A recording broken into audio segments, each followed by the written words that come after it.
عرب کے اندر سال کے بعد عورتوں کا ایک میلہ لگتا تھا خانہ کعبہ کے پاس، صرف عورتیں اکٹھی ہوتی تھی، میلہ لگا ہوا تھا۔ ایک تورات جاننے والا یہودی عالم بھی آیا ہوا تھا، وہ بیویوں کے مجمع پہ نظر ڈال کے کہنے لگا، بیویوں مرد کا کام تو کوئی نہیں عورتوں کے مجمع میں بات کرنا، لیکن میں تمہیں ایک پیغام دینے لگا ہوں، اللہ کے آخری رسول جو مکے میں پیدا ہونے والے ان کے آنے کا وقت قریب آ گیا ہے۔ وہ بی بی بڑی خوش نصیب ہوگی جنہیں ان کی رفاقت ملے گی۔ عورتوں نے جب دیکھا کہ مرد آ گیا عورتوں کے میلے میں تو انہوں نے ڈانٹا جھڑکا، کہا چل اٹھا اپنی کتابیں اور نکل جا۔ حضرت خدیجہ کہتی ہیں باقیوں نے ڈانٹا پر میں نے بات پلے سے باندھ لی، میں نے پلے سے باندھ لی اور میں انتظار کرنے لگی کہ اللہ کرے وہ نصیب میرے ہی ہو، اللہ کرے مقدر میرا ہی کھلے۔ آپ فرماتی میں تسبیح پڑھتی، درود پڑھتی، میں اس زمانے میں جو اللہ کا ذکر جس طرح ہوتا تھا وہ میں شروع کرتی، اور جب فارغ ہوتی تو میں التجا کرتی کہ اللہ میرے نصیبے کھول دے۔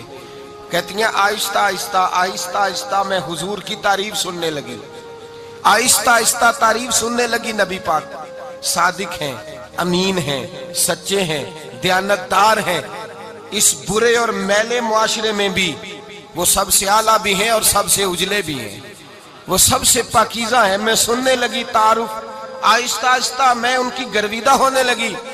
ادھر نبی پاک صلی اللہ علیہ وسلم اپنے چچا جناب ابو طالب کے پاس رہتے تھے، قحط آ گیا، حالات بگڑ گئے۔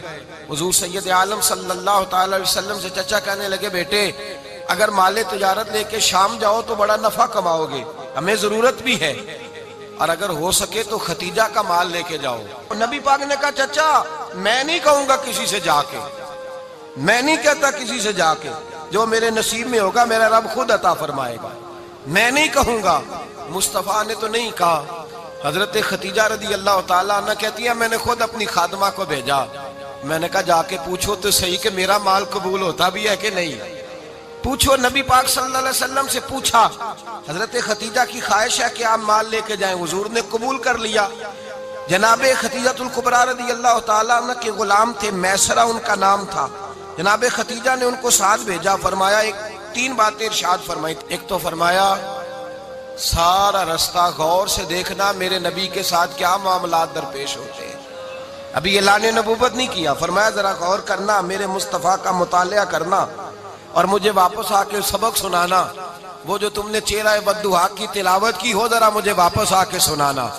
جنہاں نے دل پر جانی ڈٹھا ہو وکھیاں ہی تک لیاں، تو ملے ہوں تے ساجن ملیا ہوں ناساں لگ پئیاں، ذرا جا کے نا تلاوت کرنا اور مجھے دکھ۔ اور دوسرا فرمایا تم میرے غلام ہو تو مصطفیٰ کے بھی غلام بن کے رہنا، میں سنتی ہوں کہ کردار کے، افکار کے، نظریات کے، عظمت کے بلند و بالا، وہ جیسے کہیں ویسے کرنا۔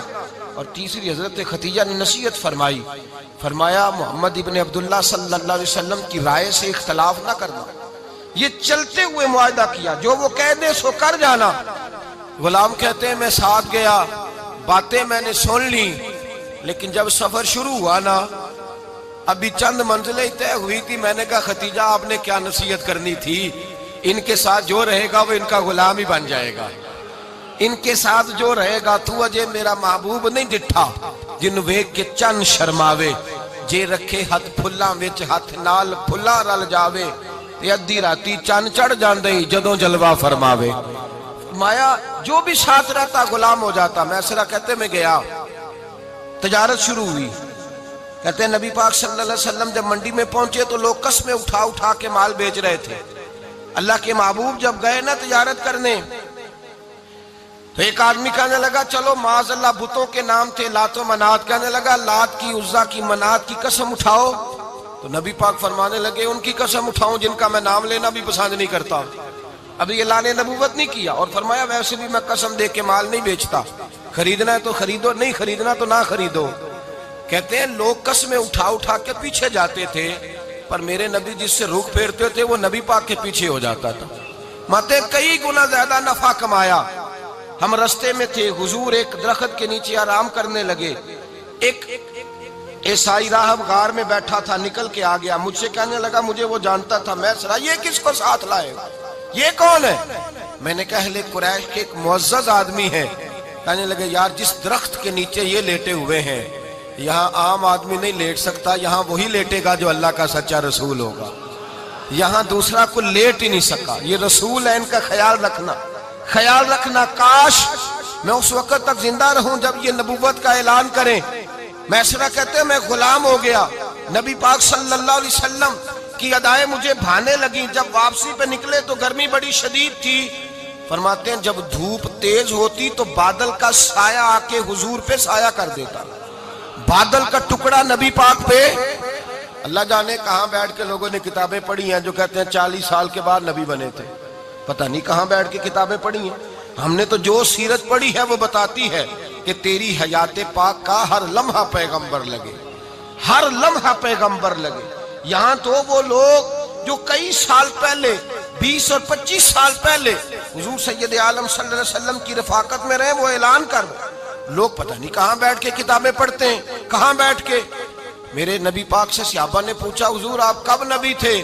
فرمایا ابھی آدم کی مٹی گوندی جا رہی تھی، ابھی آدم کی مٹی گوندی جا رہی تھی، میں تب بھی اللہ کا رسول تھا.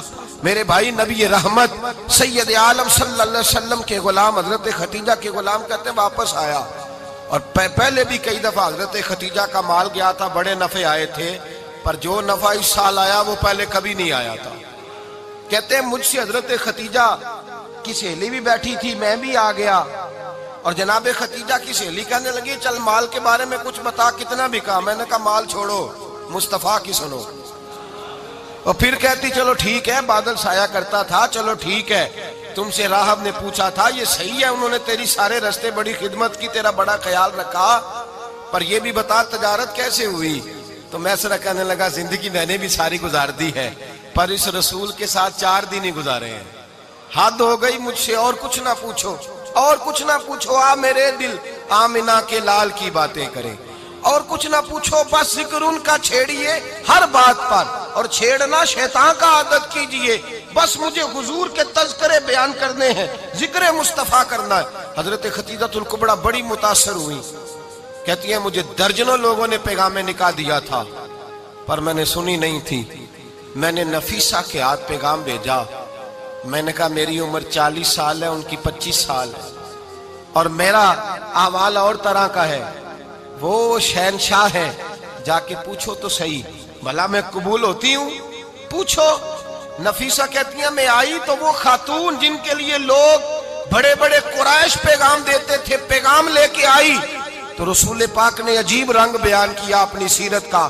جب میں پہنچی میں نے کہا ختیجہ نکاح کرنا چاہتی ہیں؟ نفیسہ کہتی ہے میرا خیال تھا کہ کوئی اور ہوتا تو کرسی سے اٹھ کھڑا ہوگا، فوراً کہے گا اچھا جلدی کرو بات کرو. جب میں نے آ کے کہا نا حضور ختیجہ نکاح کرنا چاہتی ہے، تو نبی پاک نے میری طرف دیکھا، فرمایا وہ کہتی ہے کہ تم کہتی ہو؟ کہا وہ کہتی ہیں. تو حضور نے فرمایا ٹھہر جاؤ، میں اپنے چچا سے پوچھ کے بتاؤں گا، میں مشورہ کروں گا، میں پوچھ کے بتاؤں گا. آج بچوں کو کچھ سبق بڑے یاد ہیں. کہتے ہیں پسند کی شادی کرنا حضرت صاحب ناجائز ہے؟ پسند کی شادی کرنا کوئی ناجائز ہے؟ اور میں نے کہا بھائی صرف ایک ہی جائز چیز رہ گئی اور کوئی شے جائز نہیں. یہ ایک ہی جائز چیز ہے جس کا فتویٰ سارے نوجوان پوچھتے پھرتے ہیں، سارے رانجے بنے پھرتے ہیں، مجنوں بنے پھرتے ہیں، سارے مئی وال ہو گئے. اللہ پاک کو ہدایت کی توفیق عطا فرمائے. سارے اس بری لت کا شکار ہو گئے. او بھائی نبی پاک سوائے خدا کے کسی کے پابند نہیں، لیکن میرے مصطفیٰ نے اپنی امت کو یہ درس دیا ہے کہ جو بڑوں کے شفقت کے سائے میں چلتا ہے اللہ اس کی مدد فرمایا کرتا ہے.